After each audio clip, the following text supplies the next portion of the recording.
আমি ডক্টর ত্রিদীপ চক্রবর্তী। আমি হোমিওপ্যাথ। আজকের টপিকটা হচ্ছে ডেঙ্গু। ডেঙ্গু এখন আমাদের এখানে বিশেষ করে কলকাতায় একটা মহামারী রূপে দেখা দিচ্ছে আস্তে আস্তে। ডেঙ্গুটা একটা ভাইরাল ডিজিজ এবং এই ভাইরাসটাকে বলা হয় ডেঙ্গু ভাইরাস। এই ভাইরাসটা মশাবাহিত। মশা, এক ধরনের মশা রয়েছে যেটাকে আমরা বলি এডিস ইজিপ্টাই।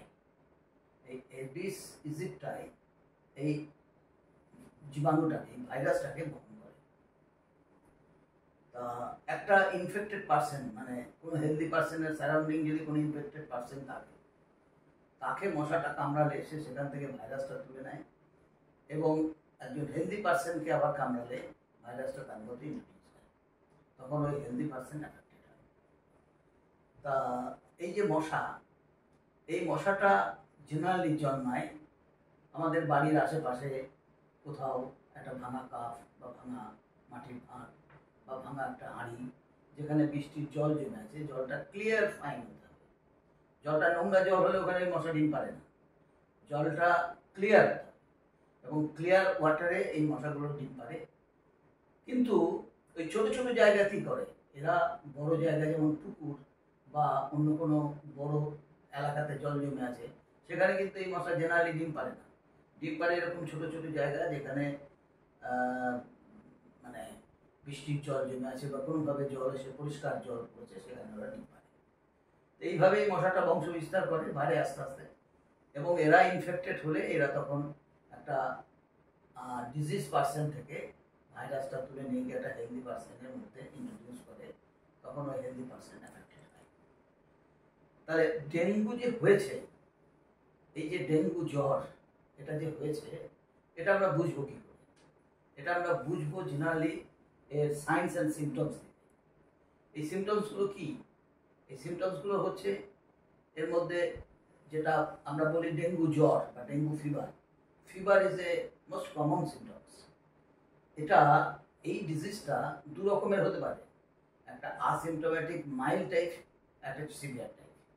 যেটা আসিমটোম্যাটিক মাইল্ড টাইপ, সেখানে কিন্তু অল্প অল্প দু একটা সিমটমস এইভাবে থাকলো এবং পেশেন্ট কিছুদিন 7-8 দিন সাফার করলো, করে আস্তে আস্তে ওটা রিকভারি করে গেল। কিন্তু যেটা মানে ভায়োলেন্ট টাইপ, যেখানে সিভিয়ার সিমটমস তৈরি হয়, সেটা হচ্ছে হাই ফিভার। হঠাৎ দেখা গেল পার্সনের একটা হাই ফিভার, তার সঙ্গে সিভিয়ার হেডেক এবং চোখে ব্যথা, মানে চোখের পিছন দিকে ব্যথা, পিঠে ব্যথা, পুরো পিঠ বেশ প্রচণ্ড রকমের ব্যথা হচ্ছে, পেটে ব্যথা। এই ধরনের সিমটমসগুলো প্রথমে তৈরি হয়। তার সঙ্গে ভমিটিং এবং নসিয়া, মানে গা বই বই ভাব এবং বমি, এই দুটো জিনিস তৈরি হয়। এছাড়া আর যেসব জিনিসগুলো হয়, পেশেন্টের খিদে একদম চলে যায়, মুখের মধ্যে বিভিন্ন রকমের আলসার হতে পারে, তারপর পেশেন্টের একটা ডিহাইড্রেশন, জিভ টিপ মুখ শুকিয়ে যায়, মানে হাই ফিভারের জন্য একটা ডিহাইড্রেশন হয়, এগুলো মুখ বা জিভ শুকিয়ে যায় এবং জিভে ভীষণ রকম কোট হয়, মানে ইয়ে করে, মানে কোটেড হয়, এবং পেশেন্ট খেতে চায় না, খিদে কমে যায়, কোনো ধরনের খাবার সে খেতে চায় না, অনেক সময় জল পিপাসাও কমে যায়। যেখানে সিভিয়ার ভমিটিং বা এইভাবে থার্স্টলেস হয়, পেশেন্টের মধ্যে ওয়াটার ইনটেক কমে যায়, তখন আমাদের পেশেন্টের স্যালাইন দেওয়ার ব্যবস্থা করতে হয়। তা না হলে আমরা ওয়াটার সাপ্লিমেন্ট বাই মাউথ যদি করি এবং তার সঙ্গে ইলেক্ট্রোলাইটস, তাহলে পেশেন্ট আস্তে আস্তে ধীরে ধীরে সুস্থের দিকে যেতে থাকে। তা এই ধরনের পেশেন্টগুলোকে গুলোতে আমরা একটা ল্যাবরেটরি টেস্ট করে নিই। এগুলো সিমটমস দিয়ে আমরা বুঝলাম যে পেশেন্টের হয়তো ডেঙ্গু হতে পারে। ল্যাবরেটরি টেস্ট করে এটাকে কনফার্ম করতে হয়। ল্যাবরেটরি টেস্ট করতে গেলে আমাদের যেটা দেখতে হবে, সেটা হচ্ছে blood cell count. Sell count হচ্ছে লিউকোপেনিয়া, মানে ডব্লিউবিসি সেল কমে যাচ্ছে। ডব্লিউবিসি সেলের কোন ভ্যারাইটিটা, বিশেষ করে থ্রম্বোসাইটস, প্ল্যাটলেটস, ওটা আস্তে আস্তে আস্তে আস্তে কমতে থাকে। 2 নম্বর হচ্ছে এসজিওটি, এসজিবিটি বেড়ে যায়। 3 নম্বর হচ্ছে NS1। NS1 আমরা 3 দিনের মধ্যে দেখতে পাই। NS1 এবং NS1 দিয়ে ডায়াগনোসিস হয় যে পেশেন্টের ডেঙ্গু ফিভার হচ্ছে। আর একটা হচ্ছে যে IgM, এই IgG, এটা দিয়ে আমরা কি বুঝি? এটা দিয়ে আমরা ডেঙ্গু ডিটেক্ট করি। আর IgM দিয়ে ওই পেশেন্টের আগে কখনো ডেঙ্গু হয়েছে কিনা সেটা আমরা বুঝি যে IgM পজিটিভ। তাহলে এইগুলো, এই প্যাথোলজিক্যাল বা এই ব্লাড টেস্ট আমরা করে নিই। এই ব্লাড টেস্ট করে নিলে আমরা বুঝি যে পেশেন্টের ডেঙ্গু হয়েছে। এখন ডেঙ্গু একটা কখনো কখনো এটা সিরিয়াস, এটা থেকে মৃত্যু পর্যন্ত হতে পারে। কারণ এই ডেঙ্গু কখনো কখনো শক সিমটমস তৈরি করে। এই শকটা কি? শকটা হচ্ছে ব্লাড প্রেশার ফল করে, পেশেন্ট ঝিমিয়ে পড়ে, প্রচুর পরিমাণ সোয়েটিং হয়, পেশেন্ট তাকাতে পারে না। এই ধরনের সিমটমসগুলো যখন তৈরি হয় তখন আমরা বুঝি যে তার শক সিমটমস তৈরি হচ্ছে। তখন পেশেন্টকে হসপিটালাইজ করাটাই বেটার বলে মনে হয়, এবং সেখানে স্যালাইন দেওয়া এবং অন্যান্য মেজারমেন্ট টু রিকভার ফ্রম শক, এটা করতে হবে। 2 নম্বর হচ্ছে পেশেন্টের একটা হেমারেজিক সিমটমস, বিভিন্ন আউটলেট থেকে হেমারেজ হতে পারে, বিশেষ করে নোজ ব্লিডিং।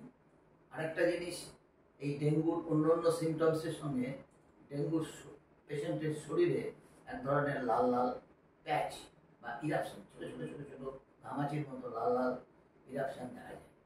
এটাকে বলে red spotting of dengue cases. তো এই হচ্ছে ডেঙ্গুর সিমটমস। এবং এই পেশেন্টগুলোর ট্রিটমেন্ট আমরা কি করব? ট্রিটমেন্ট প্রথমত হচ্ছে খাওয়া দাওয়ার ব্যাপারটা আমাদের নজর রাখতে হয় through out the period of sufferings. পেশেন্টের এই সাফারিংসটা অনেক সময় লিঙ্গার করে 10-12 দিন বা 2 সপ্তাহ পর্যন্ত লিঙ্গার করতে পারে। এবং এই সময়ে পেশেন্টকে প্রচুর পরিমাণে জল দিতে হয় উইথ ইলেকট্রোলাইটস। আর এমন এমন খাবার দিতে হবে যেগুলোর মধ্যে ইলেকট্রোলাইটস এবং ভিটামিনস আসবে। সেই খাবারগুলোর মধ্যে মেনলি আমরা কিছু ফলগুলোর মধ্যে প্রচুর পরিমাণ পেঁপে, পাকা পেঁপে এবং কুমড়ো সিদ্ধ বা কুমড়ো সবজি রান্না করে কুমড়ো খাওয়ানো যেতে পারে। তার মধ্যে থেকে পেশেন্টের বিভিন্ন ভিটামিনস এবং ইলেকট্রোলাইটস এগুলো আসবে। এছাড়াও বিভিন্ন সাইট্রাস ফ্রুটস যেমন লেবু, মৌসুমী লেবু, কমলা লেবু, এগুলো পেশেন্টকে খাওয়ানো যেতে পারে। এছাড়া যেটুকু খাবার খেতে পারবে নর্মাল ডায়েট আমরা দেব, এবং রিচ খাবার বা বেশি হাই প্রোটিনিয়াস ডায়েট, প্রোটিন দিতে হবে কিন্তু ওই রিচ করে রান্না করে মাংস মাছ এগুলো তাকে দেব না, লাইট করে রান্না করে এগুলো দেওয়া হবে। আর ট্রিটমেন্টের বিষয়ে আমাদের হোমিওপ্যাথিক ট্রিটমেন্ট ভালো আছে। আমাদের কিছু কিছু ভালো মেডিসিন আছে, যেমন মেডিসিনগুলোর মধ্যে 1 নম্বর হচ্ছে নাক্স ভূমিকা, ভালো কাজ করে। 2 নম্বর হচ্ছে রাস্টাক্স, 3 নম্বর হচ্ছে আর্সেনিক অ্যালবাম এবং আর্সেনিক আয়োড, এগুলো খুব ভালো কাজ করে। এছাড়া ইউপেটোরিয়াম পারফোলিয়েটাম, এটা ডেঙ্গুর ক্ষেত্রে মানে ভালো রকম কাজ আমরা দেখতে পাই। শক সিমটমস যদি পেশেন্টের ডেভেলপ করে তাহলে সেখানে আমরা পেশেন্টকে কিছু মেডিসিন দিই, আমাদের যেটা সিস্টেমে রয়েছে সেগুলো যার যেরকম সিমটমস থাকবে সেভাবে আমরা দিই। যেমন veratrum album, cuprum metallicum, arsenicum album, এই ধরনের ওষুধ বা আর্সেনিকাম আয়োড, এই ধরনের ওষুধ আমরা ওই শক সিমটমসের ক্ষেত্রে দিই। তাহলে এই হচ্ছে হোমিওপ্যাথির ট্রিটমেন্ট। এবং হোমিওপ্যাথি ট্রিটমেন্টের ক্ষেত্রে বিশেষ করে যেগুলো মাইল্ড কেস সেগুলো খুব সুন্দরভাবে সেরে যায়। সিভিয়ার কেসগুলোও যদি খুব বেশি ডিহাইড্রেশন না হয়ে যায় তাহলে তাকে হসপিটালাইজ না করতে হয়, তাহলে আমরা বাড়িতে রেখে এগুলো ট্রিটমেন্ট করতে পারি।